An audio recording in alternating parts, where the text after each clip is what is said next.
அனைவருக்கும் வணக்கம்.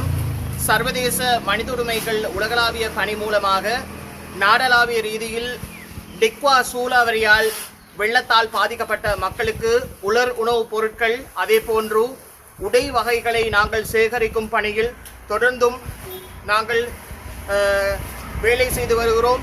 குறிப்பாக தற்பொழுது நாங்கள் அக்குரண பகுதியில் இருந்து அங்கே இருக்கும் நலன்புரி உறுப்பினர்கள், அங்கே இருக்கும் பொதுமக்கள் மூலமாக திரட்டப்பட்ட நிதிகளை, அதே நேரம் உலருணவுப் பொருட்கள் மற்றும் உடைகள், குறிப்பாக புதிய உடைகளை நாங்கள் தற்பொழுது சேகரிப்பதற்காக வருகை தந்திருக்கிறோம். இதற்காக உதவி புரிந்த உங்கள் அனைவருக்கும் எமது ஆத்மார்த்தமான மனமார்ந்த நன்றிகளை தெரிவித்துக் கொள்கிறோம். இதேவேளை இவற்றை மிகவும் பாதுகாப்பான முறையில் முப்படையினர் மற்றும் இலங்கை போலீசாரிடம் ஒத்துழைப்போடு பாதிக்கப்பட்ட மக்களுக்கு அவர்களின் கைகளுக்கே கொண்டு போய் சேர்ப்பதற்கான அனைத்து வேலைகளையும் நாங்கள் செய்து வருகிறோம் என்பதை இந்த நேரத்தில் நான் குறிப்பிட்டுக் கொள்ள விரும்புகிறேன். நன்றி, வணக்கம்.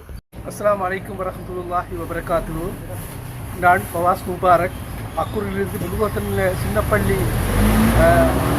சின்னப்பள்ளியிலிருந்து நாங்கள் பேசுகின்றோம். தற்போது நாங்கள் வெள்ள அனர்த்துக்காக எமது ஊரைச் சேர்ந்த எல்லா முஸ்லீம் பெண்மக்களும் உமக்காக உதவி செஞ்ச எல்லாருக்கும் முதலில் நான் நன்றியை தெரிவித்துக் கொள்கின்றேன். அதே நேரத்தில் தற்போது நாங்கள் இந்த உடுப்புகள் எல்லாம், துணிகள் எல்லாம் இப்போது நாரம்பல பள்ளி மூலமாக மனித உரிமை மீறலுக்கு நாங்கள் இந்த கையளிக்க இருக்கின்றோம் இந்த சொற்ப வேளையிலே. அதே நேரத்தில் அவங்களுக்காக நாங்கள் துவா பிரார்த்தனை செய்வதோடு அவரும் எங்களுக்கு துவா செய்கின்றார்கள். மனமார்ந்த நன்றியை தெரிவித்துக் கொள்கின்றோம். அதே நேரத்தில் மீண்டும் இன்னும் இப்போ இக்கட்டான நிலைமையிலே இது அனைத்துகள் ஏற்பட்டாலும் கூட நாங்கள்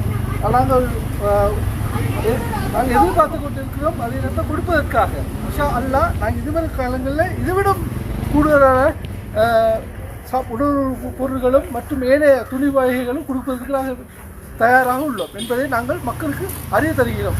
அஸ்ஸலாமு அலைக்கும் வரஹ்மத்துல்லாஹி வபரகாத்துஹு. நான் ஃபவாஸ் முபாரக், சின்னப்பள்ளியிலிருந்து.